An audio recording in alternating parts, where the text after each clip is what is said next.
What's going on, everyone? I hope you guys are enjoying your holiday break. Now that the CS2 season is over, 2025 is reaching its end. We just hit 10k subs. It feels like the perfect time, as I am taking this much needed break, to sit down and do something we've never done before on the channel, and that's an AMA, a Q&A, whatever you want to call it. It was recommended to me by Dust while we were sitting and chatting one night that it'd be nice to kind of celebrate 10k subs in a special way, especially because there's not anything Counter-Strike related going down right now. Roster Mania hasn't started up, there's obviously no tournaments, so it feels like a good time to sit down and do that, and I honestly agreed. So we put out a community post over on the YouTube channel, as well as open up a huge thread in my Discord. By the way, if you don't know about our Discord, it's always linked in the description down below. Come by and join. We do 10-mans every week. We watch part of the major tournaments. It's generally speaking a great place. But we have a shitload of questions to sit down and answer, so we're going to be alternating between the community post as well as the Discord. There's Counter-Strike questions, there's life questions, there's sports questions, a little bit of everything. So you guys are going to get a little bit of an intimate look into more of who I am as a person, how we got here with this channel, my philosophy with Counter-Strike and other things, and generally speaking, we're going to sit down and yap for about an hour. As I always try to emphasize, this channel would not exist without you guys supporting me constantly. This is my way of giving back a little bit to you. If you guys enjoyed this AMA, you can show by leaving a like, leave a comment down below, and help me work towards our next major goal. By the end of 2026, I want to hit 20k subs. Make sure you subscribe today if you haven't already. Make sure you hype the video if you're on YouTube mobile as well, as it helps out immensely in the YouTube algorithm. Without any further ado, let's go ahead and thank today's sponsor. This video is sponsored by SkinsMonkey, a CS2 trading website. You take the skins you don't want, select new skins that you do, and with a click of a button, boom, new drip. You can also get a 35% deposit bonus, as well as up to $5 free on any trade up to $100 in value by clicking the link in the description down below. SkinsMonkey is getting festive for the holidays and are running 2 Christmas events. One of them allows anybody to get a free skin by simply logging onto the website through a Steam account, going to the top of the page, and clicking free gift. In my case, I got this cool Galil. After that, there are more gifts you can unlock by trading items on the website. They also have a Santa Monkey Advent Calendar, where every day you can log in for a free prize or raffle tickets towards a giveaway that will be drawn at the end of the event on January 11th. So check out SkinsMonkey today at the link in the description down below, and thank you to them for sponsoring today's video. Alright, editor LionHeartZ here. I'm including one extra question here at the beginning. My brother did not see the original submission places, so this is my oldest brother Jesse interjecting with one quick question, and it's who is my sleeper pick to pop off and potentially win a tournament or two in the coming cycle. And I'm gonna make this kind of a layered point. I think that Pain Gaming will pick up Insani this offseason, and if they do that, I am taking Pain to win a tier 1.5 or better tournament in 2026. But we'll see. I think Insani to Pain is a no-brainer upgrade for both teams. Insani's contract is reportedly up soon, and MIBR fucking suck. I think there's a lot of reasons why that move can happen, and if it does, that instantaneously makes Pain a like bare minimum top 10 team. Biguzero, NQZ, and Insani is an insane core to work with. I'm assuming they move on from DGT or Snow, and then keep Davideus, so they would have a very, very strong roster if that was the case. So that's my pick. Okay, so I'm just kind of sitting down and just firing this off without much thought. I've read these questions, but I haven't really prepped any answers. And what we're going to do is we're going to do a handful from the community post, a handful from the Discord. We'll alternate left and right until we're out of questions. Our very first question to open things up is from one of our channel members, Cody Foxworthy. Our YouTube channel members are one of the best ways to support me directly. You get your name at the end of every video, a custom role in our community Discord, a cool little icon next to your name. Shout out to Cody Foxworthy, who's been a channel member for a long time now, and he gets the very first question. Cody Foxworthy asks, first off, thank you for making one of my favorite esports accessible to fans like me who work 40+ hours a week and don't have 16 hours to watch the Switch stage. Secondly, what made you take the leap into esports commentary? Where do you wish it will take you in the future? Do you hope to do in-person major coverage, or do you have higher aspirations? First off, thank you, Cody, for supporting, leaving comments all the time. I'm really glad I can make Counter-Strike more accessible to more people with the recap format. Secondly, to answer your question, what made me take the leap into esports commentary? I'm sure we're going to answer this question in a few different variations, but when I started making CS2 videos, initially what I was doing was kind of just making any content that seemed interesting to me. So if you go back far enough, you'll see like Twitch highlights, kind of funny moments videos. I did a little bit of like map analysis, strat breakdowns, like smoke lineups for various maps. But I've always watched the game. I've always been a fan of the esport. I've always loved analyzing the esport just kind of interpersonally. I love trying to learn from the pro matches and apply it into my own games. And so it kind of just felt like an eventuality that there would be something interesting from a tournament, and I would sit down to make a video about it. And if I remember correctly, the very first bit of pro content I did on the channel was breaking down a phase game early on and noticing that Kerrigan was using the AUG quite a lot. This was like really early on to CS2, so the AUG and the Krieg were getting used a lot more back then because the op felt so much weaker. Early CS2 obviously had a lot more issues in terms of like hit reg and feel, so the op felt substantially worse than it does now.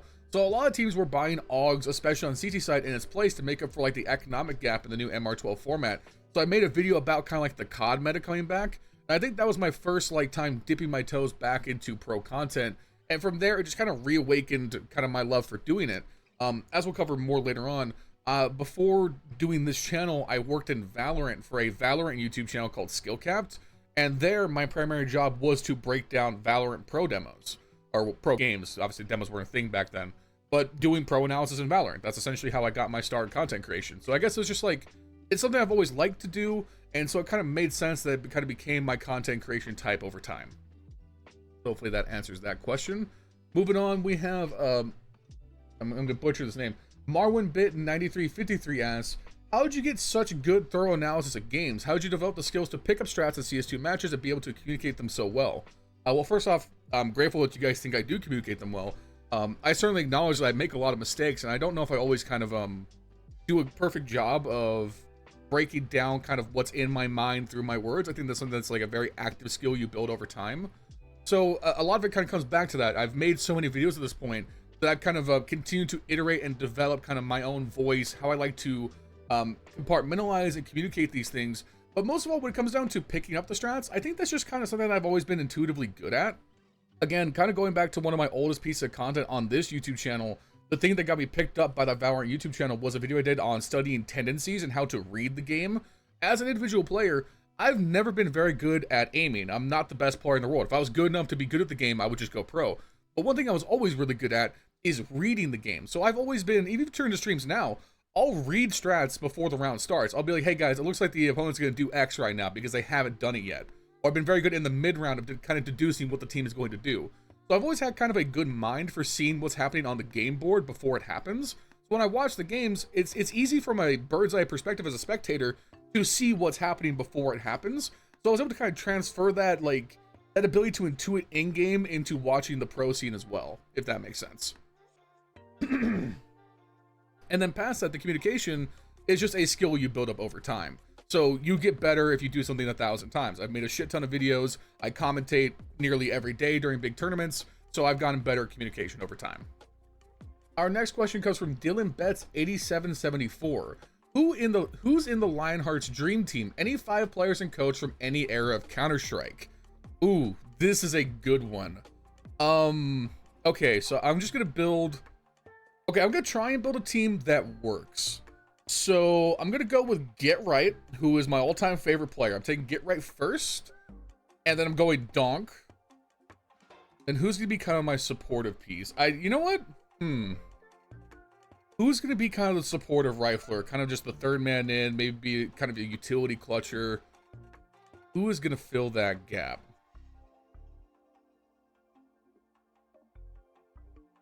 I want to say a player like maybe Naf or Zipnix would be my third rifler, because Get Right already plays kind of lurky secondary anchor roles. Donk is obviously my, you know, just he's just going to be the spearhead. So we're just going to throw Donk at the enemy. He's going to kill everybody. So then you'd have like maybe a Naf or a Zipnix as like the dedicated like main anchor on the CT side, as well as kind of an off lurk. And if I had to pick one of those two, I'm gonna go Naf just because he's one of my favorite players of all time as well.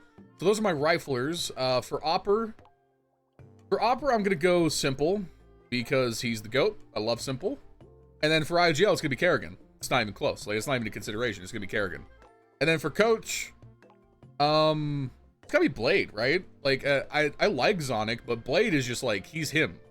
So if you gave me a team that was Get Right, Donk, Naf, Simple, Kerrigan, with Blade as the coach, that team's winning everything. In their primes, that team's winning everything, bro. But I think that's like, no thoughts, just my favorite players. That's the LionHeartZ dream team. Our next question is coming in from Validation Off.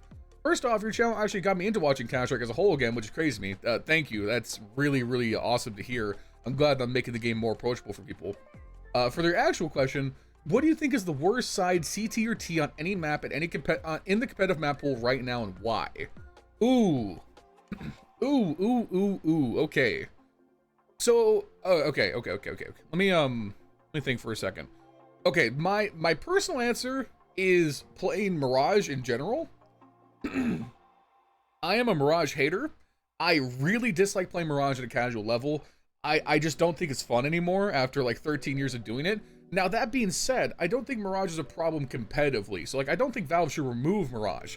I personally dislike playing it.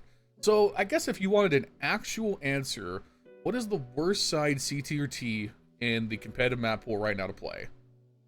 It's got to be something like Inferno B site, Mirage B site, and maybe Overpass B site on the CT side, because all of those are just like trenches where you're gonna get beat down by very difficult executes, and if you lose those bomb sites, it's almost always a round loss.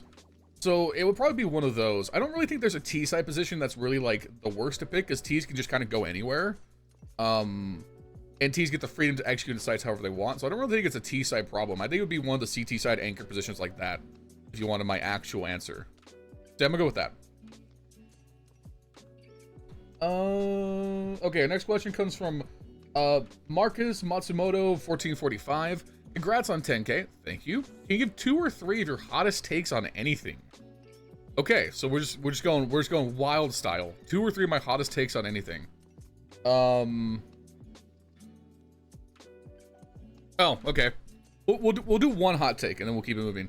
My one hot take is that 128 tick fixes nothing for CS2. I think that 128 tick is just one of those things that people are used to it from playing with it for years and years and years, so they assume it will be better, but there's no inherent reason it should be better. And the thing that I base that off of is that Valve have stated this before, that 128 tick was one of those things that they just kind of accepted. The source engine in CSGO was not meant to run servers at 128, which is why 128 tick fucked with physics. So if you guys knew, if you played CSGO back in the day and you played in like Face-It Pugs, like on Mirage, there were 128 tick only lineups for most of the smokes on the T side. Like there were window smokes that only worked on 128 tick because nades flew differently, and like jump throws for nades worked differently, and certain stuff like B hopping was different 128 tick versus 64 tick.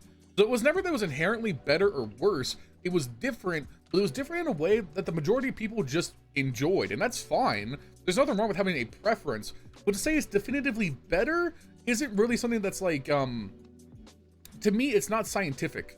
It's not that you can like actually quantify, because it's not just like, oh, because there's more ticks, you're gonna get a better server response. That's not necessarily a one-to-one thing, especially in a sub-tick environment. And I think very few people actually understand how sub-tick works, and so they're quick to blame it because it was the thing that was marketed by Valve so strongly. And that entire discussion just I find to be very, very unenjoyable, and I don't think it goes anywhere. And a lot of people will just kind of like kind of deflect to the past, you know, this deflection to like the better time, deflect to tradition of like, oh, well, we had 128 tick, that's what we liked, let's go back to that. But if you go back to when CSGO was still CSGO, people complained about the game all the fucking time, about hit reg, about movement, about anything. So it's nostalgia. So I don't think 128 tick fixes anything. I think it's just something that people deflect to because that's what they preferred when they were younger. That's what they remember from their nostalgic childhood of playing Counter-Strike every day. So there's your one hot take, and we'll move on. We're moving on here to Riley. I think that's how you pronounce that. 4048. Can you tell us what got you into Counter-Strike analysis? Do you have plans to get into real analysis, getting invited from tournament organizations or something similar, and your favorite player of all time? Okay, we kind of talked about how I got into Counter-Strike analysis, so I won't go too much into that again. Do you have plans to get into real analysis, like going to tournaments? Well, I would say first and foremost, I think what I do is real analysis. But I understand what you mean. Would you like to be on a desk working a tournament? And it would be interesting. I think that'd be cool to do. The one thing, and this is the hard thing to quantify, is that breaking into doing tournament work is incredibly difficult, as there's not a lot of opportunity. So I talk a lot with Dust, right? Me and Dust are talking almost every day about this stuff. And the thing that you guys don't know about the behind the scenes stuff is that getting work is incredibly difficult. Dust has been an analyst in the scene for over a decade, and you don't see Dust working every single event, right? It's incredibly hard to get there. So in my mind, as someone who's just kind of a YouTube analyst who's I would consider myself not very endemic to the scene because I just kind of popped up during CS2. I was just a casual player of the game. There's part of me that kind of feels like, compared to other analysts who have been grinding for years and years and years, I don't know if I deserve a spot at a tournament desk over someone like that, for example. Like, if it was like a team was decided between me and Dust, I would say give it to Dust. Like, I'm cool just kind of being in my own little bubble, working YouTube for right now. I don't know if I've necessarily earned the right to jump up to a tournament level desk work yet. So I don't know. You never know what's in the future, but at least for right now, I don't think it's going to happen. And a favorite player of all time? There's a couple, but my overall favorite player is GetRight. I fell in love with Counter-Strike watching NIP in their prime in 2013. That's how I got into esports. So I definitely have a lot of just, you know, talk about nostalgia, right? I love that era from NIP, and GetRight was just like, he's so good. And I'll make this comparison, I think, later on talking about Donk, but when I watch Donk, I see a lot of GetRight in his mechanics. Like, GetRight was famous for, you know, he would crouch, walk, peek into sprays with the AK, and continue to move across space while spraying, and his spray control was perfect. So he was one of the very few people who could just continue to move at all times. And Donk has really solidified his place by being another player like that who's really reinvented how we approach movement. And Donk is almost never static. So I see a lot of overlap in that regard, if that makes sense. But GetRight for me, he's the king, one of the best 1.6 players of all time as well. And he, you know, dominated early go with the 64-0 NIP. So it's GetRight.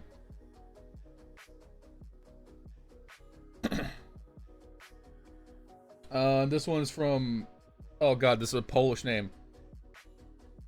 I'm not even gonna try. I'm gonna butcher this name, but this hope that the breakdown of Vita Overpass will come one day. Yeah, we'll probably sit down and do a bigger breakdown of the Vitality Overpass game from the Grand Finals. I think it's worth it, but I don't know when I'm gonna be able to do that. And then from Willow Dawnseeker, this is Hib from our Discord as well. Any book recommendations for your audience? This is a tough one because I know Counter-Strike players don't read. I usually listen to audiobooks. I don't read much physical media, unfortunately, anymore. I don't really think a lot of people do, which is kind of sad in its own right. I read a lot of manga. I'm very big into anime and manga as well. So I'll give one book and one manga recommendation. In terms of books, one of my favorite books of all time is The Martian by Andy Weir. Not only is it a great book, even better, not even better, but the movie's also incredible as well. Any of the Andy Weir novels. I think Andy Weir has 4 novels right now, and they're all incredible. The Martian, Project Hail Mary, which is also getting a movie soon. Artemis. That's what it is. So yes, Andy Weir has 3 notable sci-fi novels. The Martian, Project Hail Mary, and then Artemis, and they're all incredible. Project Hail Mary getting a movie this year. Keep an eye out for that. But I would recommend any of those. They're all really good audiobooks as well, like really well done audiobooks. So I'd recommend that. In terms of manga, obviously, if you guys know anything about me, you look at like my emails on Twitch stuff, I'm a big One Piece fan. So if you don't watch One Piece, watch One Piece. You're missing out. It is the best. But I'd recommend actually something that I think is really, really underrated. I'm actually pulling up on my other monitor here. 1 second. To give you guys an outside manga recommendation that maybe you haven't heard of, check out Ultimate Exorcist Kyoshi. This has been serialized for like the past year and change, and dude, this manga is so dope. It's very much a standard shonen in terms of like story structure. What sets it apart is the art style. The art style in this manga is fucking awesome. Reminds me a lot of Soul Eater and a lot of its character designs. It's got endless style and variety in its character designs. A lot of like goth and metal and alternative styles as well. This manga's dope. The main character is very fun. It's got a very simple premise, but delivers very well on a lot of its ancillary characters. The villains are, well, not the deepest. They're entertaining enough, and then the fight scenes are beautiful. So if you're reading manga and you need a new recommendation, Ultimate Exorcist Kyoshi. It's just fire. All right, our first question comes from JJE Martin in the Discord, and he's asking, how long is it? And I'm an idiot. I was asking about the length of the AMA. Obviously, he's asking, how long is it? And, sorry guys, I'm a Counter-Strike YouTuber. It's not long enough, all right? Painfully average. Next question. Our first real Discord question comes from Hib, who actually just asked about the book. So we're gonna double up from Hib. I'm once again asking for your list of the greatest of all time in every sport you can think of because every single time I ask the question, something happens and I don't get to hear your answer. Hib has been asking about this for a while. I watch a lot of sports. We'll just kind of rattle off a couple of names. First off, Counter-Strike. It's simple right now, but I'm assuming Donk's gonna overtake that. In terms of League, it kind of has to be Faker, but I'm actually not super well versed in League, so you know, any League heads out there, don't come at me. Talking about real sports, golf. It's Tiger Woods. It's not close. NBA. It is LeBron James. Argue with a wall. In terms of baseball, who is the GOAT of baseball? That's actually a great question. It's probably going to be Shohei Ohtani. I think that Shohei Ohtani will retire the greatest individual baseball player ever. The person who was supposed to be, but lost out because of injury, is Mike Trout. In terms of the modern day players, it was supposed to be Mike Trout. Behind him, though, you have players like Barry Bonds. I don't give a fuck about the steroids allegations. Albert Pujols should be up there as one of the best modern hitters ever. In terms of pitchers, in terms of pitchers, it's really interesting. Justin Verlander should be on that list. Obviously, players like Nolan Ryan, Greg Maddux, Randy Johnson, Pedro Martinez, Clayton Kershaw, Max Scherzer. There's a lot. Baseball is very difficult because it is a sport where the positions matter so much. You kind of break it down to like positional goats. But I mean, it's Shohei is gonna like break the paradigm because he's the first two-way player to do it at that level.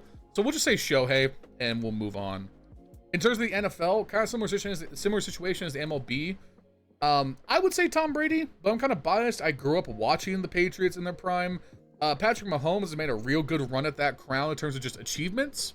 If you want the ball knowers answer to the best quarterback / best / NFL GOAT, it actually might be Aaron Rodgers in terms of ability. Even though he's a fucking whack job, you know, absolute basket case of a person. Prime Aaron Rodgers, I've never seen a man with a cannon attached to his shoulder like Aaron Rodgers. That man could throw missiles on command. And more importantly, he had the onus and the awareness to throw Hail Marys at will. He had no fear. He would throw passes that no other quarterback would. And oftentimes it would shoot him out of games. That's kind of the drawback of Aaron Rodgers. But in terms of raw throwing ability, game IQ, he has a great argument for being the best quarterback of all time. But overall, I think most people will settle on Tom Brady, and that's fine. Hockey, it's Wayne Gretzky. It's not even close. What other sports do I watch? I don't know enough about soccer to kind of make a comment on is it Messi, is it Ronaldo? So I'm not even really going to wade into that divide, or if it's someone else in history that I'm not very familiar with. Swimming, it's Michael Phelps. Here's a great one. One of the best modern athletes of all time, any sports, is Simone Biles. If you guys don't know anything about Simone Biles, she's currently the most dominant women's gymnastic athlete ever. And pound for pound, she might be the most dominant athlete of any sport. And it's actually very hard to argue against. She is so far ahead of any other gymnast in her class. It's actually insane. She is a freak of nature. She is to gymnastics what Shohei is to baseball. She breaks every paradigm.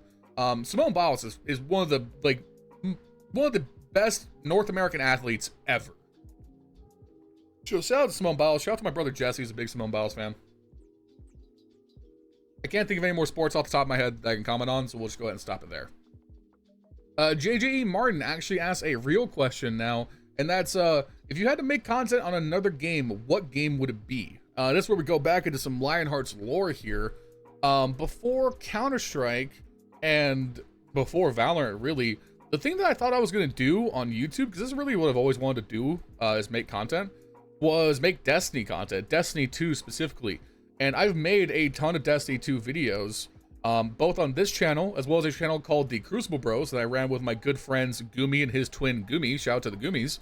And basically, I played a shitload of Destiny PvP. In fact, if you go to my Steam profile, it's my most played game. Yeah, I played Destiny 2 more than I played Counter-Strike, which is remarkable because I played Counter-Strike throughout the entirety of high school. But I love Destiny 2. Destiny 2 is on the short list of one of my favorite games of all time. The only reason I don't make content for Destiny anymore is that Bungie fumbled. They killed PvP. They never supported it in the way that I thought they should. The updates they made over the years were just bad, and slowly over time, Destiny 2 has kind of killed off its own audience because of the mistakes they've made, which really sucks, because Destiny 2 is one of the best feeling first-person shooters I've ever played to this day. Bungie's gunplay is like second to none in terms of just raw feel, and Destiny PvP at its peak was insanely good. And I would even argue, had they made some more efforts to really support it, it could have even broken out as an esport. It had that potential. Like, Destiny 2 at its peak was so good. It's like Halo pushed to its limits and then made even better, in my opinion.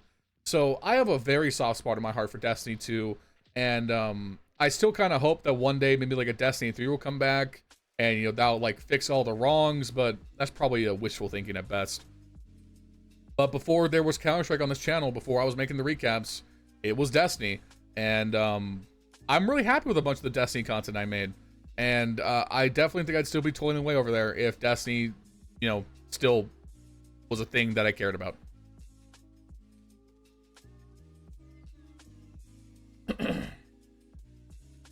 Our next question from Jacob Enjoyer Blade from our ESEA team. Why are you a FaZe fan? Why am I a FaZe fan? Because to be a FaZe fan is to love Counter-Strike.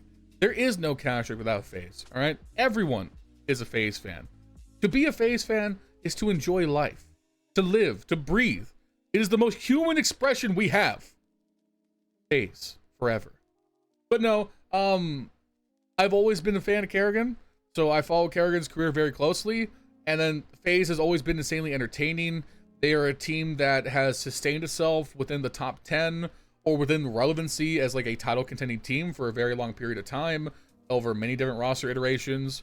I even was still a FaZe fan when Kerrigan was kicked, because I still liked a lot of the other players on the roster, post Boston Major.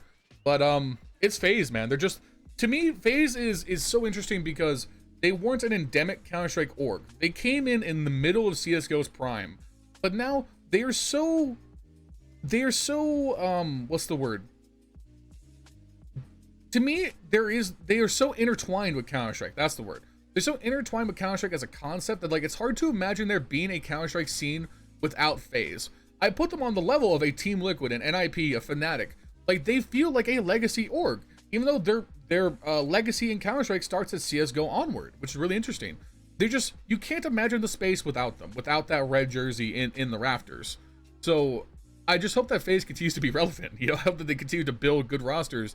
And I'm scared to death of what the post-Kerrigan era looks like, because he is Mr. FaZe. But yeah, that's FaZe. FaZe forever. I love FaZe. We then had Cube, who asked a pretty big question here. Are there any plans to try out different content formats, from tournament recaps, tier lists, analysis of classic matches from the past, or even specific player dedicated videos? Yes, I have been trying my best to do different content formats. The reality is that recaps take up a lot of time, and there's always tournaments going on damn near every week. So it's been hard to find that balance. And I think going into 2026, I might be a little more selective with what tournaments I cover to give myself some room to do other content types. Because I would, like, there's like self-progression videos I've done in the past about me getting better at the game that I haven't really had time to do. I've done kind of one-off videos, kind of like in VOO style, of doing like a very specific breakdowns, like you're talking about specific players. I did one about Chopper, one about Brokey that aged really well, and so I want to be able to have more room to do that as well. Tier lists, I don't really know if that's my thing. I'm tempted to do kind of like my own version of the top 20 players, as well as maybe like my own top 10 teams maybe, but I'm not sure how I would make that content work yet. I still have to like kind of think it out. As far as analysis of classic matches, the problem with that is that using that footage is actually really difficult, because one of the big things that makes these recaps take so much time is that I can't use stream footage. I can't use footage from the game VODs. So I have to go into the demos. And the reason that is that pretty much every major TO is very litigious about copyright, especially if you have sponsors. So because I have sponsors on my videos and I need those to make money, I have to use demos until I get maybe like a handshake agreement with these TOs in the future or whatever.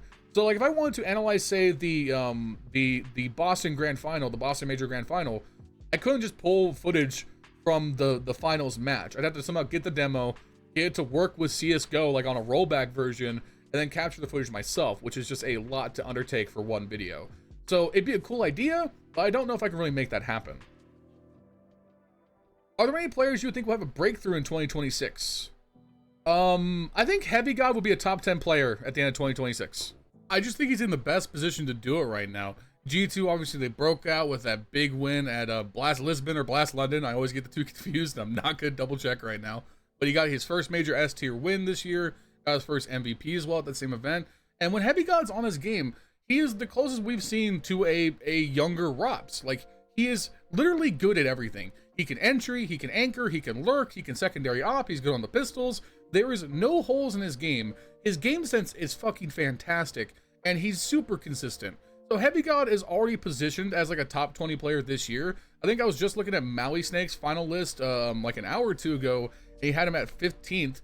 So he's already there. He's already door knocking into a top 10 position. And if G2 remain a solid top 10 team, he gets a little bit better. They maybe strike out and win another event this year. Then yeah, I think that Heavy God top 10 is very likely to happen. I'd like to see it happen. He's a very entertaining player. So that'd be my first thought for breakthrough for 2026. And then, is Hold the Angle going to get more episodes, or is it on ice at the moment? Hold the Angle is a podcast we started this year with Tony and Vincent. Started up right around the time of the Austin Major, and we haven't done one in a while. And mainly that boils down to the fact that Tony and Vincent have been very busy, myself as well. So we will be doing more episodes in the future. One of these days, I'm going to sit down and get all the episodes up on the Spotify that aren't there yet. But if you guys want to see more Hold the Angle, let me know in the comments, and maybe we'll bring it back sooner than I thought. Our next question comes from Furley, and it's, will you remember me when you get big? And Furley, listen, I just have to let you know, me and you, we've been friends for nearly a decade. You're one of my closest friends. You've done a lot for me, both in terms of just, my personal life as well as with this career. You've helped me meet many people. You helped me with my setup many times. But no, I will not remember you.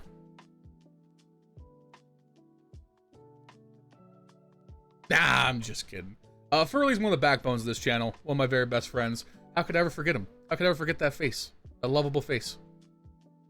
Anyways, our next real question from LC Gaming. If you didn't cover CS esports or news, will there be another esports that you would like to cover? No. No, probably not. And that's kind of a weird thought. If Counter-Strike just disappeared tomorrow, I'm sure I could take my talents to another game. But I think Counter-Strike's the most entertaining esport, and it's the esport I understand the best, and nothing else really compares. So like if it was like gun to my head, go to Valorant, I'm taking the bullet probably. Hopefully that answers that question. Next up from Shale Share. Tell us a little bit about the man behind the mic. What state are you from? How'd you get into CS, etc.? Well, I guess we'll just get this one out of the way. My name is Jack. I'm 26 years old. I live in the great state of California, and I've lived in California my entire life. I love where I live. I get to live with my family, which is dope. I love being able to live with my family. It gives me a lot of opportunities in terms of this channel, but also I love my family. And then how did I get into Counter-Strike? Well, I started playing CSGO in 2013, about a half year before the skins update was added to the game. I was just transitioning from middle school into high school, and funny story, I had been playing a lot of TF2, and I saw CSGO being played by Star, who is the famous TF2 YouTuber. I love Star in German. And he was playing, I think, Arms Race, and I was like, oh, what the fuck is this? I'd never heard of Counter-Strike before. And I went to go try and get it and realized that Counter-Strike at the time was, I think, 20 bucks. And so for my birthday that year, I asked my mom, who at the time and still is not a big fan of video games, especially shooter video games, and I just lied to her. I was like, Mom, I want to get Minecraft. Can you buy me Minecraft for my birthday? And she's like, oh, what's Minecraft? I showed her what Minecraft was. I've been playing like a free version of it. So yeah, I want to get the proper version where I can do everything. She's like, okay, yeah, we'll do that. And then I turned around and just bought Counter-Strike instead. So shout out to my mom for that. Played Counter-Strike all throughout high school. She hated it. I loved it. Shout out to Counter-Strike. But yeah, that's a little bit more about me and my Counter-Strike journey. Hopefully that answers your question. All right, next question from Discord. From one of our moderators, Mr. B, AMA. How about a top 5, 10 list of favorite games of all time? We'll do 5 just because it would be quicker. My absolute favorite video game of all time is Pokemon Mystery Dungeon Explorers of Sky. I think this is a perfect video game. I love Pokemon. I love the Mystery Dungeon series, especially. Explorers of Sky, my favorite OST of all time. I love the animations, the graphics, the cutscenes. The dialogue is actually really well written for a Pokemon game. This game is also still good today. I played it recently. It's awesome. A video that I have tried to do for the better part of a decade is like a 2.5 hour video essay about this game. One of these days, I'm just going to drop that on this channel out of nowhere. It'll get like 500 views, but my life's mission will be complete. I think this game is damn near perfect. It makes me cry at some points. It makes me laugh. I love it. I think Mystery Dungeon Explores the Sky, that is chef's kiss, favorite game of all time. After that, I would have to put Counter-Strike and Destiny 2 as two of my favorite games of all time. Super Mario Galaxy first. I think that's the, fight me in the comments, the best Mario game of all time is Super Mario Galaxy 1 for the Wii. That shit slaps. It slaps incredibly hard. Better than 64. Better than what was the one for the Switch? That Odyssey. Fuck Odyssey. Better than Odyssey. Better than Super Mario Sunshine. Argue with the wall. Galaxy is peak Mario. I will field no arguments otherwise.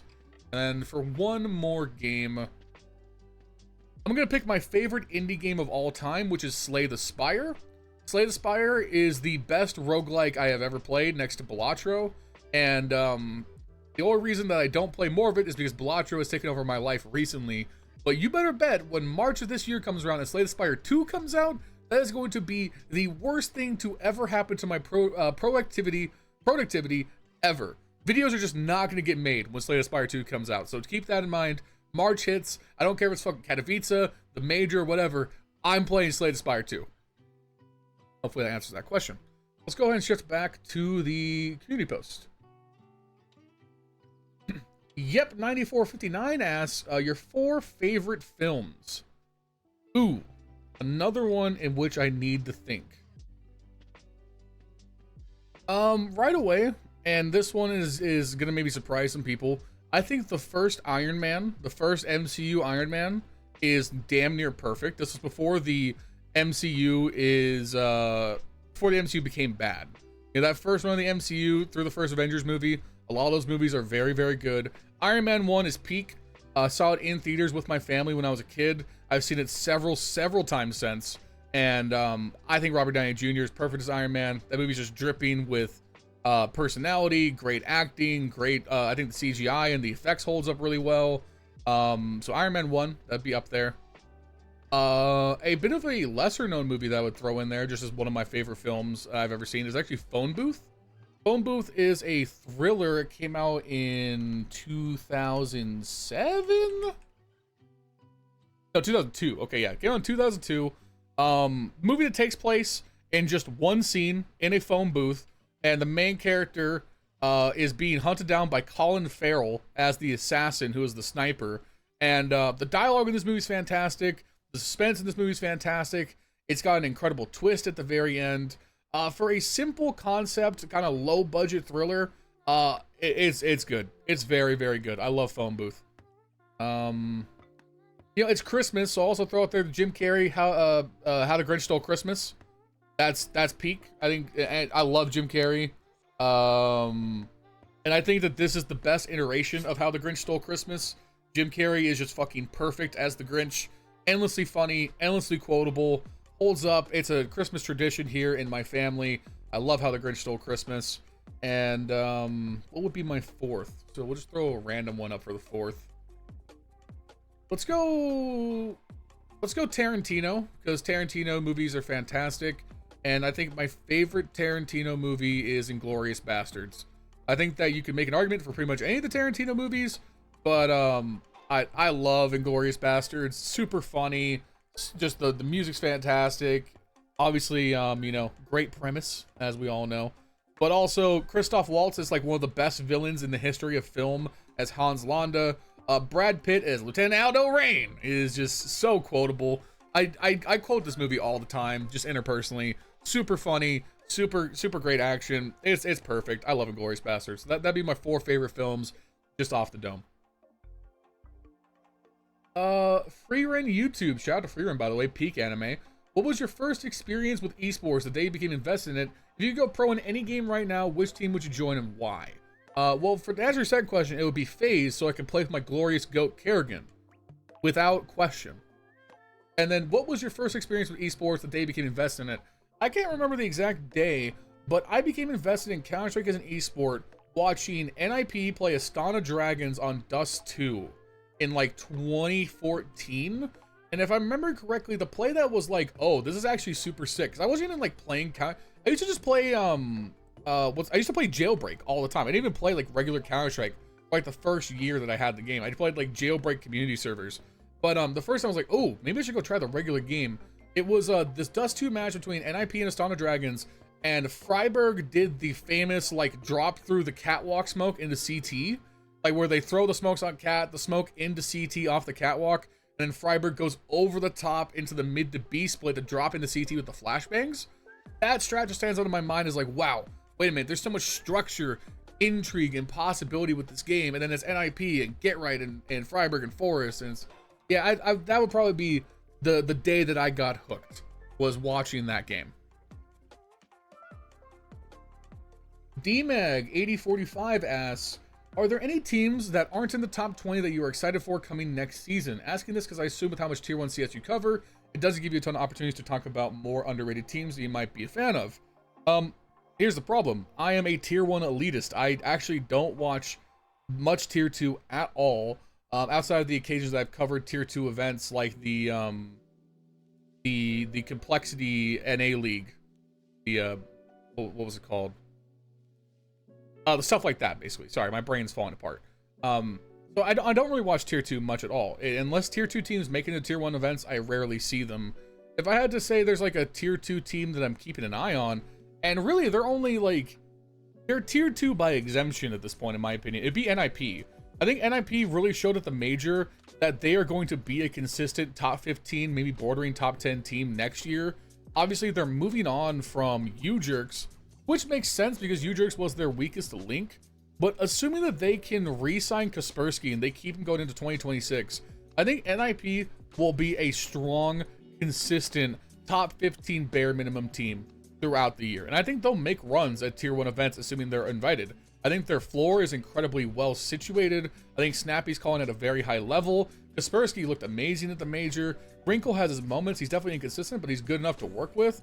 And just NIP is an org that I want to be good again. So I'm going to go ahead and say NIP.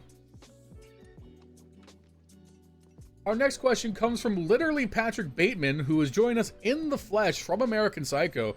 Shout out to Patrick Bateman, great businessman, great man, really cares about his community, stellar human being. Me and him go way back, had many great lunches together, great taste in music. Patrick, thank you for joining us on the channel for this. He's been a sub for a long time. Patrick Bateman, he knows ball. What else can I say? But his question is, what did you previously work in for a living, and when the YouTube and streaming thing work out for you in the long run? Will you be making it a full career, or is it more of a side hobby? Well, I can tell you right now, it is actually my full career. I do this full time currently.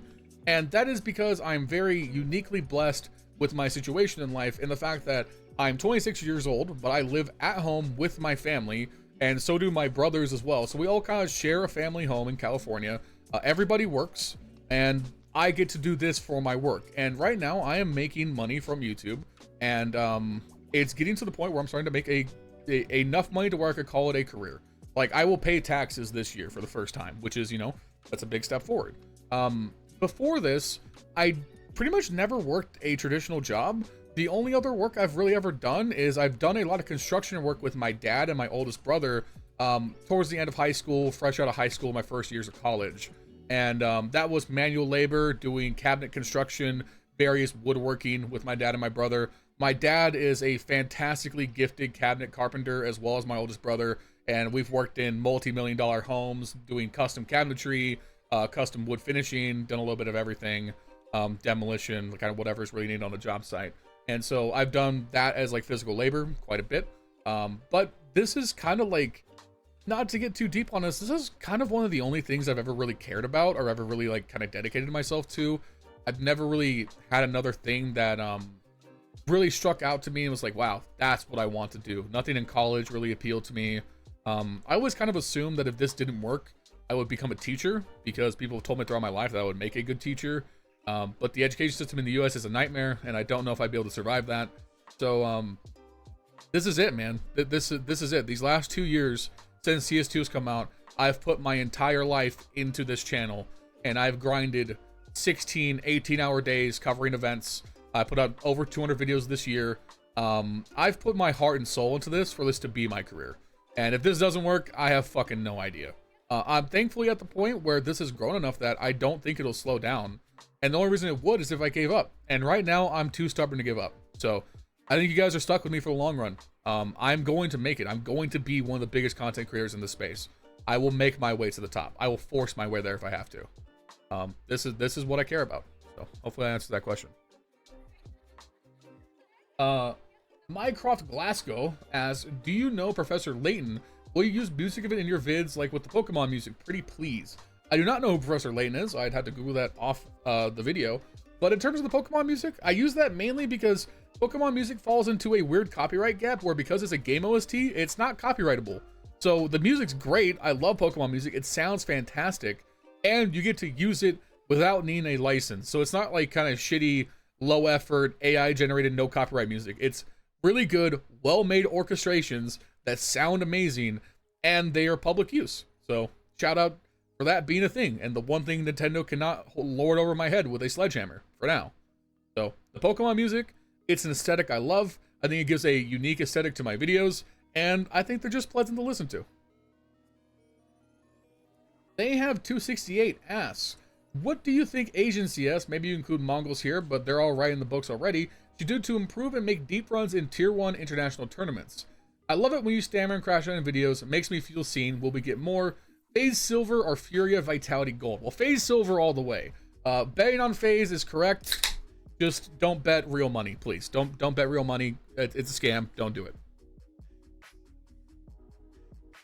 You guys are curious what I'm drinking? Barks Zero Sugar Root Beer. The best Zero Sugar Root Beer on the market. Shout out to Barks. On your first question, what do you think Asian CS has to do to break out into tier 1? It's definitely not an issue of talent. I think it's an issue of access. As the Mongols have shown, it is incredibly taxing for Asian teams to run in European circuits for long times because the traveling is very intense. You get homesick, you get burnout. It's difficult to be abroad for that long and make enough money. So I think it's difficult for them to get experience to tier 1 EU CS. And the byproduct of that is that the Asian CS meta has been, at least historically, very different from what is played in the rest of the world. So to give you a contrast, like EU is seen as kind of the tactical epicenter of Counter-Strike, whereas North America traditionally has been a bit more aggressive, huggy, self-interested. Asia is even more aggressive historically than NA is. They play their own type of Counter-Strike. And the problem is it doesn't translate well into these EU structured tactical systems. So it's gotten better. I think Asian CS plays a lot more globally now because teams have had more exposure internationally than they have in the past. Past that, I think it's just developing the right talent. We all thought that maybe like Jamyoung would break out as like a top 20 player. He hasn't really realized that potential. The best opper in Asia is probably G. And G's a good opper, but he's not really a top 10 opper. Aside from the Mongols, obviously. This is all staying inside the Mongols players. But in terms of just the Asia non-Mongols players, they haven't really made that leap into words to bring forth like a true top 20 caliber talent. So it's going to be dependent on that player making their appearance and getting the right team behind him, probably. Edwin asks, do you have any regrets for the people that you got to know in your community, including me? Also, besides making videos, what were your hobbies in the past? I have no regrets. I've loved everyone I've gotten to interact with. I think our community in Discord is actually very, very cool. I think that is really dope that I'm building a very positive, very open space in the Counter-Strike community. Not to get on my high horse, but it really sickens me how openly discriminatory, homophobic, transphobic, racist some areas of Counter-Strike can be. I think it's a fucking cesspool in the majority of the game. But my space is very much curated around what I like, what I believe in. And I think because of that, we have a very open and positive space where we talk about a lot of stuff. And even topics that are often uncomfortable. Like I openly allow people to talk about politics in my Discord, and we talk about politics all the time. And I think that those have borne very productive conversations. So I think it's really cool, the space that I'm building. So I have no regrets in that regard. Also, besides making videos, what were your hobbies in the past? Well, I still have hobbies, even though Counter-Strike takes up the majority of my life now. I love cooking. I love reading and watching anime. I used to play a lot of golf, and I'm trying to get back into it. I like anime. Fuck, it really I don't got much going on, do I? Yeah. I like watching movies. No, I mean, I like playing video games. I like playing a bunch of casual video games. I play a bunch of stuff on stream that's not Counter-Strike related. Cooking is a big part of my life. I cook for my family. I've cooked for my family for years. I cook all the big holiday meals. I love cooking. I go to bed watching cooking videos. I used to watch Food Network all the time when I was growing up. At one point, I wanted to be a chef. So probably cooking would be the biggest one out of all those hobbies. Vitoritz Man 6474 asks, I really like your analysis, but you should include more POVs. Like when you are analyzing a specific play, include not only his POV, but maybe an overview of how he did that play using different player perspectives. The best way I can explain this is a channel that does this well, Elmaputty. I like your analysis better than his. Hey, listen, Elmaputty is fantastic, so thank you. So my question is, I guess, So my question, I guess, would be if you plan to improve your analysis with more visual factors. And the answer to that question is yes. The problem is time. So a continual issue that I have encountered when making these videos is kind of like scope. So take, for example, like the middle of the major, where there are some days where you're covering 6 to 8 best of 3s. 6 to 8 best of 3 series. Now keep in mind, that stream day, the stream VOD, will usually be about 14 to 16 hours. And the game time will probably be around 10 or 11 hours of that, when you count all the commercial breaks, the death segments, the tech pause, everything. So I'm trying to condense roughly 10 to 11 hours of Counter-Strike content into about a 25-minute video. And the byproduct of that is that things have to kind of be left on the cutting room floor, and there's just not enough time often for me to get exactly what I want in terms of footage recorded. And there's oftentimes more value in me just describing a play to you guys, and maybe not exactly always showing it perfectly behind, just for the sake of truncating the commentary and keeping the flow of the video going. Like, I'll make reference to the fact of, like, Wonderful had a really good game against Furia, where he was opping really well on the T side, but in the background will be a random T round that may or may not have Wonderful kills in the background, because I just need to record 3 or 4 rounds from the T side to have as general background footage. I kind of tried to balance videos between both being a visual and an audio medium. In my opinion, I think you can listen to the majority of my videos without actually looking at them and come away with 95% of what I'm trying to get across. And so I like having that balance of being a audio only as well as visual experience. So it's tough is what I'm trying to get to. There are some days where I kind of have to keep vague just for the sake of keeping things moving. And so when it gets down to kind of more focused days in the tournament, like the playoffs, grand finals, or whatever, that's when I'll take a little bit more time to better analyze and point out individual moments that are happening in the game and try and sync up the footage better, because I simply have more time to do it. And then there's just some times where, frankly, I'm tired. You know, I've worked, like, I didn't do much analysis for, like, the grand finals of the Budapest Major, because I was very tired and the series was very straightforward, to the point that there wasn't really any, like, big strategic element for me to assess, because a lot of it came down to just individual moments of excellence. So, like, Vitality's game on Overpass, I could have broken down in detail how Rops, like, disassembled the A side with his individual moments, but, like, if I point out every time someone hit a really good shot and just had good mechanics, I feel like that would actually get more boring than me just kind of summarizing and moving on. Because strats are something anyone can do. I can't make you guys aim like Donk. You know what I'm saying? So, like, outside of doing, like, a damn that's crazy, it kind of feels like it's wasted time, if that makes sense. But it's something I'm always thinking about. I want to keep making the recaps better, and some days I think my recaps are really, really good, and there are some days where I definitely acknowledge that I kind of phoned it in just to get the video done. And I think that's very human, and it's going to continue to happen. But on the whole, I think the quality keeps getting better, and I will continue to keep that in mind and try and incorporate more nuance, more elements, more perspective as I continue to make them, if that makes sense. We then had a question from another channel member, drudenae. There's a couple of questions here. Twist or Liege and why? Entry Apex or IGL Apex? Why? Broke your ultimate? Why? Are the French actually real? If VP resurrected Polish, Launder's racism team, who would be on the lineup? Build around Shuhei? Does Liege qualify? Jacob on that team? Okay, drudenae, as usual, you've given me 5 questions. So let's go and speed through that. Twist or Liege? Listen, logically, Twist. In my heart, a Liege. I will not clarify. Entry Apex or IGL Apex? IGL Apex, actually. Entry Apex was fantastic, but what he's doing as an IGL, Apex is going to break out as one of the best IGLs of all time by the time it's all said and done. Broke your ultimate? It's Brokey, and that pains me to say because Brokey hurts my heart sometimes. But he's better than Ultimate. Ultimate is never going to reach peak Brokey. That's just not going to happen. Are the French actually real? I hate to be the bearer of bad news. It sucks. It hurts me every day, but the French indeed are real, and that's something that we just have to accept as a society. It's very difficult to acknowledge that, but they are unfortunately real. And then the Polish VP team. All right, Ellie. Okay, dog interruption over. The VP Polish Resurrection Project, what would that have to be? Would you build around Shuhei? Probably, even though his stocks are kind of at an all-time low. Jacob? Why not, I guess? For Opera, it'd be Ultimate or Hades. I think you'd have to go with Ultimate in that case. You bring along Snax, because Snax. And then, who the hell would the fifth be? That's a great question. I actually have no idea. I guess Kaspersky, right? Yeah, Kaspersky would have to be in this equation somewhere. So, there you go. That's Polish VP Revival. Boom. Next up, we have Legends of Fuzzy asking, what was the most entertaining and or most exciting year in the CS Pro scene? Which was more exciting, I guess you're trying to ask? 2024, 2025? I would say this season, the second half of 2025, we had a bunch of parity after Vitality's destruction.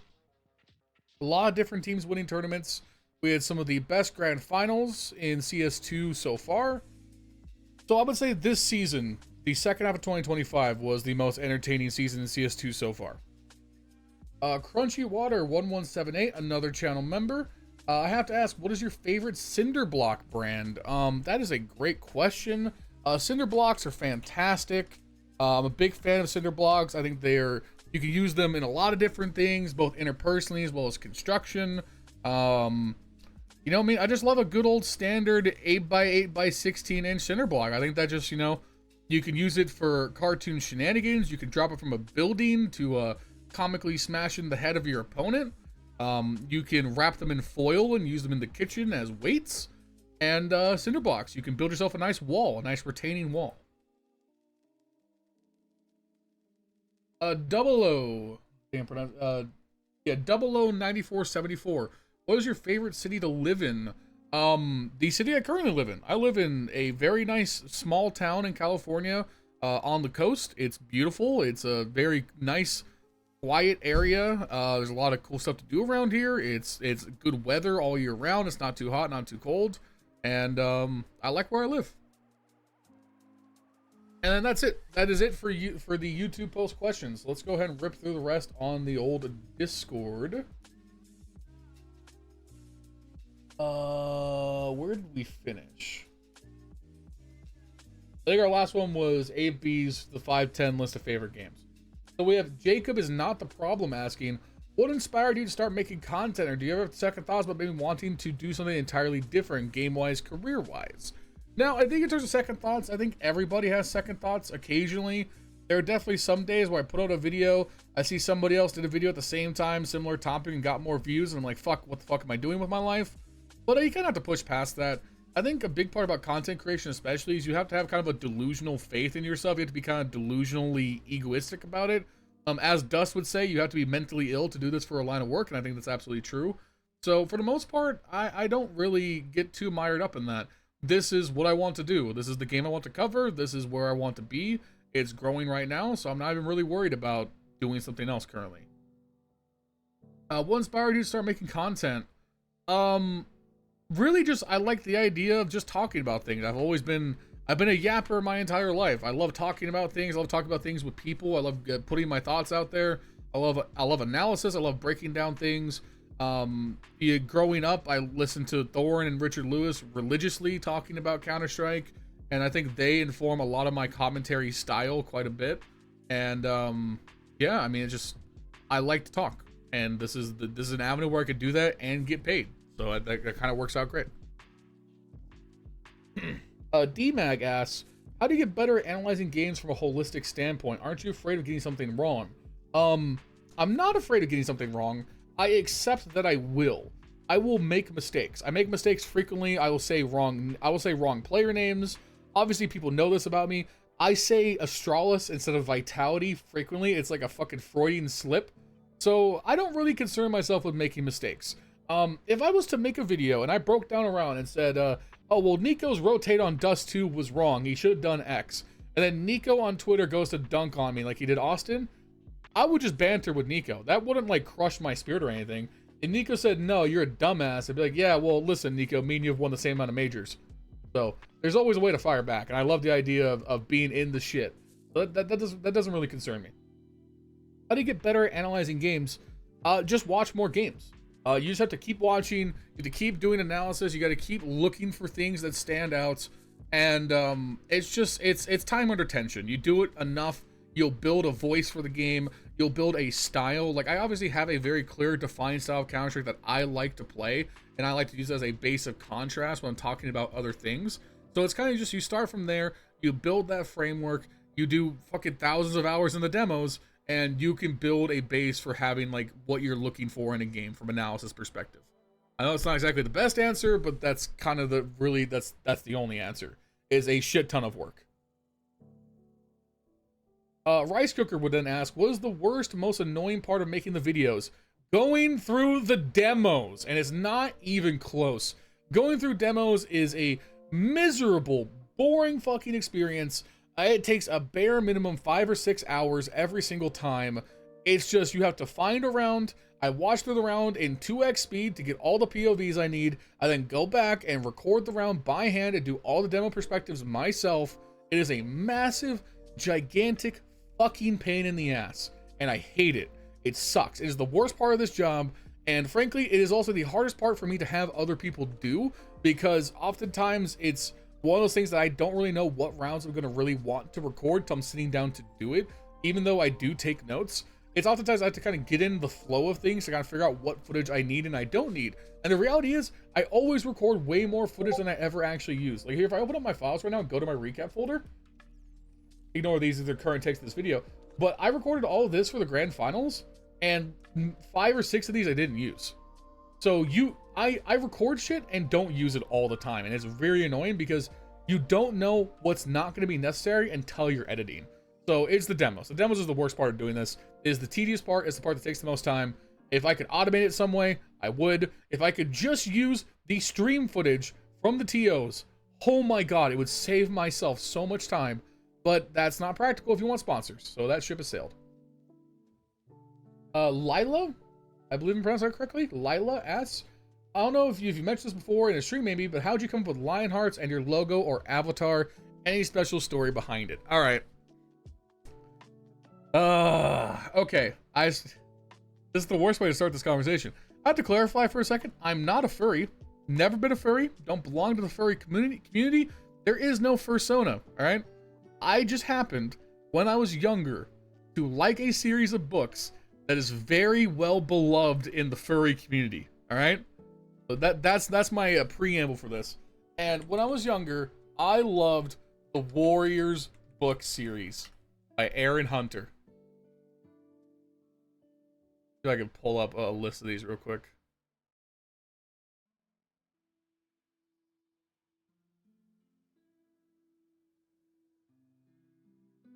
And dude, it is crazy how many goddamn books this woman has written in this goddamn series. Anyway, the Warriors series is a fantasy novel that is very much like Lord of the Rings. No, Lord of the Rings is not a good comparison. Basically, it's a fantasy novel where all the characters are anthropomorphized cats, and they have like their own Game of Thrones cat society. And the main character in the first arc of books is named Lionheart. And so I read those books when I was younger. They left a very strong impression in me as a young adult. I don't know if the series holds up now because I haven't read the books in maybe like 15 years. But dude, she's written so many goddamn books. There's spin-off series. There's different arcs. Like there's so many goddamn books. She's written so many of these, dude. Just look. It just never ends. I used to have a bunch of these super editions that were awesome. Man. These books were good when I was younger. I don't know how they hold up as far as YA novels go. She has manga? Okay, we're going down a rabbit hole. This is a rabbit hole. Anyways, The main character in the first arc of these books is named Lionheart. That's where I got the name from. The logo was made by a very good friend of mine in high school. It's been the same logo I've used since 2017. They made it for me just when I asked to help me make one because I wasn't good at art, and that's been the logo ever since. Yeah, not a furry, by the way. Just to, you know, make that clear. Not a furry. No fursuit. Too expensive. Don't own one. You know, huge respect to the furry community. They put out a lot of good art. I'm not a member. We have this question from, hard to read his name, AlexF, who is also a channel member. When did you get into CS and when did you start following the pro scene? Already kind of answered this, so we're going to go ahead and move on. But basically, 2013, right before skins came in, started following the pro scene, following NIP at their peak. That's how I got in. Another question from Jacob Enjoyer, aka Blade. The biggest question of the night: tits or ass? Now, of course, as a upstanding member of society, I would never degrade somebody by bullying down my attraction to them by their physical characteristics. I believe in the personality being the most important part of whether you gel in a relationship. And, you know, I want to reach out and connect with a partner on a metaphysical level. Someone who I agree with in terms of, you know, how we see the world, what we want coming next in our lives, how we grow from here. And the answer is ass.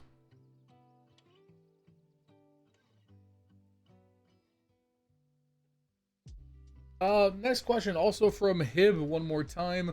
Who in tier 1 is the scariest in a clutch? Who is the least scary? Who is the scariest clutch player right now? Man, Mezzy really is like Zipnik's levels in big playoff games sometimes. He is terrifying in the 1v1s. Rop's also one of the titular best clutch players of all time.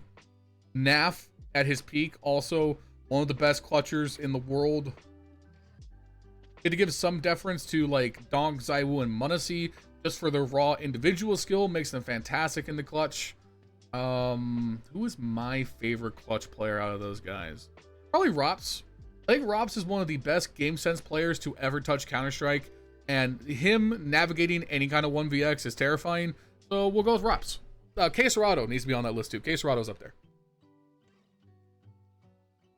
Next question coming in from John DM1010. As someone who's stuck in the 3rd level of hell in Premiere 3K, how does one move up to the 5th level of hell in Premiere 5K? The dumb answer is just keep playing the game. When you're at that level, you will just get better over time. So you will continue to progress. Don't worry about the short-term results because you're going to deal with brainlet teammates all the time. So if you lose 5 games one day, that's no big deal. You might win 5 the next day. So just focus on things you can improve. Find out what mistakes you're making. Analyze your own demos, go back and watch your games, and just be proactive about improvement and have a growth mindset. Something I'm terrible about is I let games hang on me. I let bad games hang on my soul. Don't be like that. Let bad games just wash away, let a bad half wash away, and approach the game with a proactive, friendly attitude with your random teammates, and you will get better over time. I had a big break where I stopped playing Counter-Strike from around 2017 up until CS2 came out. When we first started CS2, we were ranked 5K in Premiere. We've climbed all the way up, streaming damn near every night to 19K in Premiere. And 19K in Premiere is no joke. That's better than the vast majority of the community. I wouldn't consider myself as a good player. Rather. But we've definitely improved as individuals. So it'll come with time. And then we have a question from Dust. Shout out to Dust. Who's your favorite CS desk analyst whose name rhymes with Bustin' Baquettes?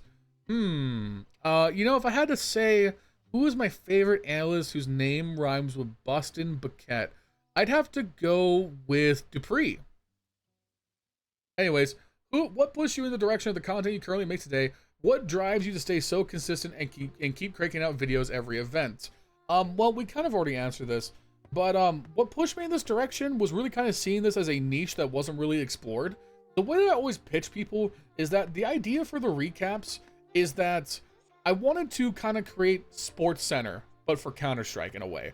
Where, like, for me, the way that I followed sports growing up, for the most part, outside of watching the games, was waking up in the morning, before I went to school, my dad would be watching Sports Center in the living room, you know, like, drinking his coffee, getting ready for the day, and it's Sports Center, going over the game's night. So when you watch, like, Sports Center breaking down the NBA games from the previous night, it's always like, here's the scores, here's, like, one narrative, here's a couple of highlights, here's what happened, here's the standings, and you have your entire summary of the night done in like 5 minutes.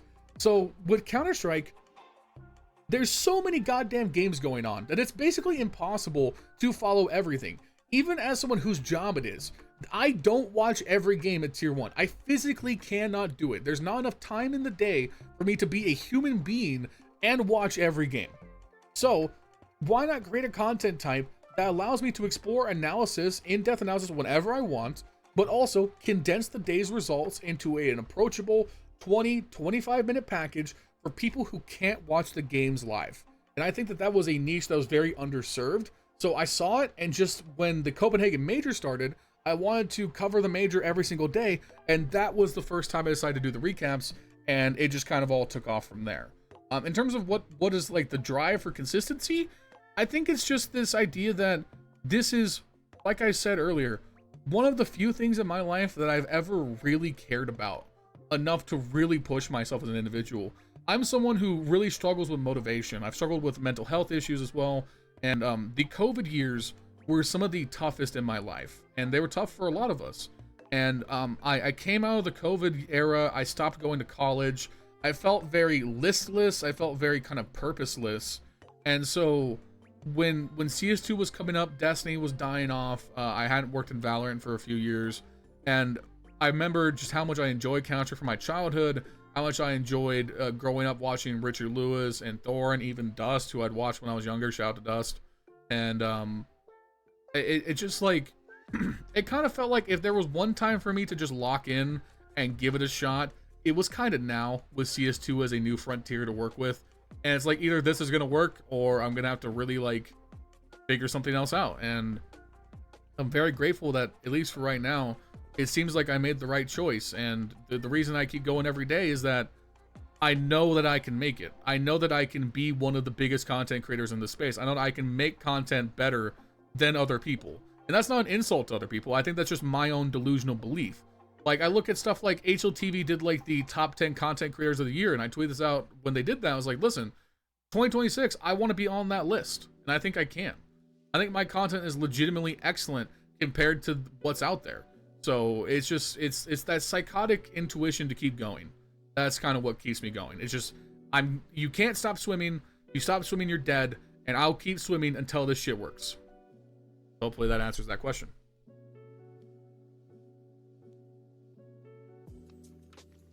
So we had a couple questions from Adam Sandler, who asked what my favorite Adam Sandler movie is, and that's a Happy Gilmore. Not even a question. So shout out to Adam Sandler. Anyways, Azzy with the real question: what teams and rosters have been your favorite to watch from every era of Counter that you've been here for? Well, back in the like early days of CS:GO, it was definitely NIP. But when NIP fell off, that was along the same time as the Fnatic era. I wasn't the biggest fan of that Fnatic, but I really liked Verse Pro. The Verse Plow was always entertaining to watch. Anything with Kenny S, any peak Kenny S team was worth watching any single time. So I loved watching Kenny S. Big fan of Guardian, the Guardian Na'Vi years. I think Guardian still has one of the best major performances of all time, when he broke his arm and had to come into that major playing with like double his sensitivity, and was still hard fucking carrying all the Na'Vi players into the playoffs, if I remember correctly. So shout out to Guardians Na'Vi. Obviously anything was simple all the way through from Team Liquid into the Na'Vi era. Astralis was always fantastic to watch. Obviously love FaZe. The Cloud9 Boston Major was, you know, one of the best moments in esports history for me. That grand finals I will never forget where I was for that grand finals. Let's see. The big gap in my knowledge is the COVID era, because I wasn't watching or playing Counter-Strike then, outside of I would come back and watch the majors. So I didn't catch much of the COVID teams. Like, I didn't watch much of like Heroic or ENCE or Big when they were kind of taking over. But I'd say that's probably my biggest gap in knowledge. Hopefully that kind of answers your question. It was kind of broad. Hopefully that like nails it down a little bit. Okay, Adam Sandler with a serious question. If you had infinite money and 100 charisma, what would you pick for your roster and logo in CS2? Well, if I had infinite money, I would just buy FaZe. So I'm building the perfect FaZe team in CS2. And my FaZe team would be Kerrigan as the IGL, still. Haters be damned. Give me Zywo on the op, Donk on the rifle. Give me Mezzy as my support. And give me Rops as my anchor. Yeah, just give me Vitality with Kerrigan instead of Apex and Donk instead of Flamesy. And put a FaZe logo over the top. and we're cooking. That'd be my very easy answer. Okay, we're almost done here. A few more questions. Yamako, do you still think FaZe needs to make changes? If so, who could even replace the players you want out? I know you want Brokey out and still, but I don't see a replacement. Where do you think Donk will go after this? Do you think he stays at Spirit? If so, how would Spirit improve? If not, how other players react in your opinion? I think Sheer would also leave in that scenario. And if Donk does leave, where would you want him to go? Do not say FaZe, please. Let's be creative. Would you ever consider going to other esports like Val, Rocket League, etc., etc.? Okay. Give me a ton of questions there, so we'll take that one step at a time. I do think FaZe needs to move on from Brokey. I want to believe that Brokey will just like figure it out, but unfortunately, I don't think FaZe has time to let that happen. I think there was a lot of good at the major with Jacob and Twist and Frozen, so I'd rather see them be proactive than languish another season with Brokey. But I think the reality is, because they made the major grand finals, they're going to keep Brokey for another season, which kind of sucks. So we'll see how that plays out. As far as your Donk question goes, the problem is it's not going to happen.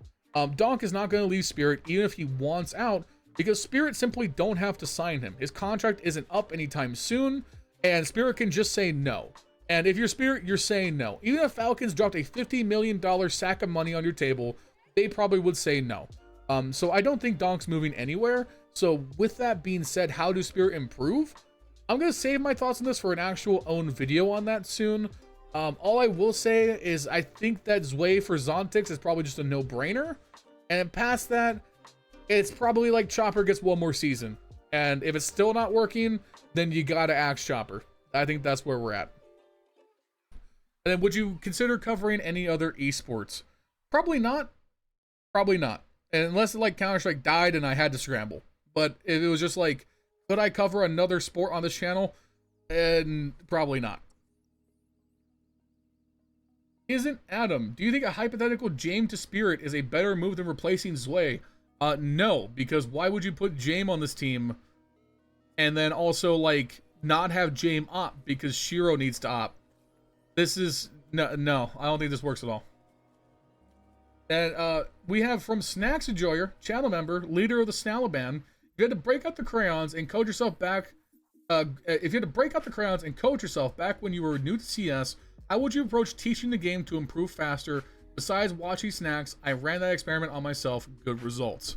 So if I had to teach myself how to play Counter-Strike from scratch, I honestly think I would continue to emphasize the one thing that I think I'm really good at is I am the IGL. I always call strats in any team I play in. That's what I like to do. I like to be the leader and the organizer, especially in like a solo queue environment. My least favorite thing is to play Counter-Strike and just have nothing going on. There's nothing worse to me than loading up into like a face-up match as a solo queue and someone just says, let's just play picks.